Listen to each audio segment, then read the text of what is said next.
Hello বন্ধুরা, আমি নন্দিতা চলে এসেছি আজকে আবারও একটি নতুন ভিডিও নিয়ে। আজকে আমি তোমাদের বানিয়ে দেখাবো চিকেন ললিপপ। তো প্রথমেই দেখে নাও যে কি কি লাগবে। পেঁয়াজ, আদা, রসুন, কাঁচা লঙ্কা, শুকনো লঙ্কা, লবণ, জিরে, হলুদ, তেজপাতা আর ধনেপাতা।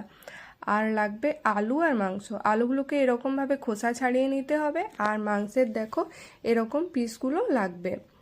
আর যাতে হাড় মাংস থাকলেও কোনো অসুবিধা নেই, পরবর্তীকালে সেটা কাজে লাগবে। তো এরকম মাংস আমাদের লাগবে।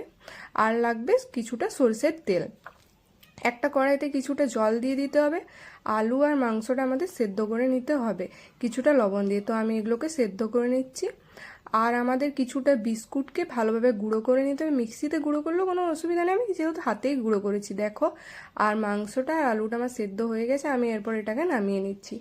এটাকে ভালোভাবে মাখিয়ে নিতে হবে, মাংস আর আলুটা আর মাংসটাকে একসাথে ভালোভাবে মাখিয়ে নিতে হবে। এরকমভাবে মাংসটার থেকে ভালোভাবে টুকরোগুলো ছাড়িয়ে ছোট ছোট করে, আর মাংসের হাড়টা আমাদেরকে রেখে দিতে হবে, পরবর্তীকালে এটা কাজে লাগবে। তো দেখো এরকমভাবে দুটোকে পুরো একসাথে ভালোভাবে মাখাতে হবে।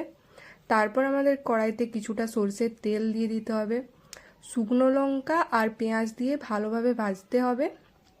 আদা আর রসুন এটাকে দিয়েও আমাদের ভালোভাবে ভাজতে হবে। আর দিয়ে দেব কিছুটা লবণ। ভালোভাবে নেড়ে নিয়ে দিয়ে দেব কিছুটা হলুদ।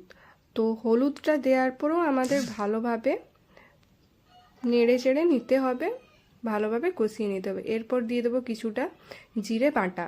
তো জিরে বাটাটাকেও ভালোভাবে আমাদের কষিয়ে নিতে হবে। আর দেব কিছুটা লঙ্কা বাটা। এই সবগুলোকে আমাদের ভালোভাবে কষিয়ে নিয়ে দিয়ে দেবো এরপর জল। এই জলটা দেওয়ার পর ভালোভাবে আমাদের আরও কষাতে হবে। তারপর দিয়ে দেবো তেজপাতা। তো তেজপাতাটা দেওয়ার পর ভালোভাবে ভাজা হয়ে গেলে এরপর দিয়ে দেবো আমরা যে আলু আর মাংসের যে পুরটা তৈরি হয়েছিল সেটাকে আমরা দিয়ে দেবো।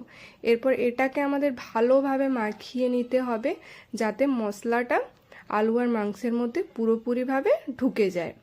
তো দেখো এরকমভাবে আস্তে আস্তে নেড়ে চেড়ে নিয়ে ভালোভাবে মশলাটার মধ্যে ঢুকিয়ে নিয়ে, তো এরপর দিয়ে দেবো কিছুটা কাঁচা লঙ্কা আর কাঁচা পেঁয়াজ। আরও ভালোভাবে নেড়ে নিয়ে যাতে পুরো প্রপারভাবে ঢুকে যায় সব মশলাটা মাংসের মধ্যে, এরকমভাবে নাড়তে হবে। আর দিয়ে দেবো কিছুটা ধনেপাতা। তো দেখো মশলাটা পুরটা আমার প্রায় হয়েই এসেছে। এরপর আমি নামিয়ে নিয়েছি। যে বিস্কুটের গুঁড়োটা করে রেখেছিলাম সেটা, আর লাগবে আমাদের একটা ডিম। তো এরপর আমাদেরকে হাতের মাধ্যমে কিছুটা গোল করে নিতে হবে। তারপর যে বলেছিলাম মাংসের হাড়টা আমাদের কাজে লাগবে, সেটাকে আলু আর মাংসের মধ্যে যে পুরটা তৈরি হয়েছে সেটার মধ্যে আমাদের ঢোকাতে হবে। আর ডিমের মধ্যেও আমাদের একবার ডুবিয়ে নিতে হবে। তারপর আমাদের বিস্কুটের গুঁড়ো ওপর থেকে ছড়িয়ে নিতে হবে। এরকমভাবে ঠিক করতে হবে। দেখো আবারও আমি হাতের মাধ্যমে গোল শেপ দিয়ে দিচ্ছি। তারপর আমি যে মাংসের হাড়টা ছিল সেটাকে আমি এর মধ্যে পুরটার মধ্যে আমাদের ঢোকাতে হবে। তারপর আমরা আবারও ডিমের মধ্যে ডুবিয়ে নিচ্ছি ভালোভাবে, যাতে পুরো মিশ্রণটা গায়ে লেগে যায়। আর এরপর আমাদের বিস্কুটের গুঁড়োর মধ্যে ভালোভাবে বিস্কুটের গুঁড়োটা এর মধ্যে লাগিয়ে নিতে হবে। তারপর আমরা সবগুলো রেখে দিচ্ছি। তো আমি কিছুটা হাড় ঢুকিয়ে করেছিলাম, আর কিছুটা পুরো সিম্পলভাবে করেছিলাম। তো দেখো একের পর এক আমি এরকমভাবে রেডি করেছিলাম। এরকমভাবেই তোমাদেরকেও করতে হবে। আর আমার চিকেন ললিপপগুলো প্রায় সব হয়ে এসেছে। এরপর একটাই কাজ আছে, এরপর এটাকে আমাদের ভালোভাবে ভাজতে হবে। তো আবারও একটা কড়াই বসিয়ে দিয়েছি। কড়াইটার মধ্যে কিছুটা তেল দিয়ে দিচ্ছি। তেলটা গরম হয়ে আসলে আমাদেরকে এরপরে এর মধ্যে একের পর এক চিকেন ললিপপগুলো ছেড়ে ভালোভাবে ভেজে তুলে নিতে হবে। তো দেখো আমার এক পাশটা ভাজা হয়ে গেছে, আমি আবারও আরেক পাশটা ভেজে নিচ্ছি উল্টে। তো এরপরে আমি এটাকে তুলে নেব।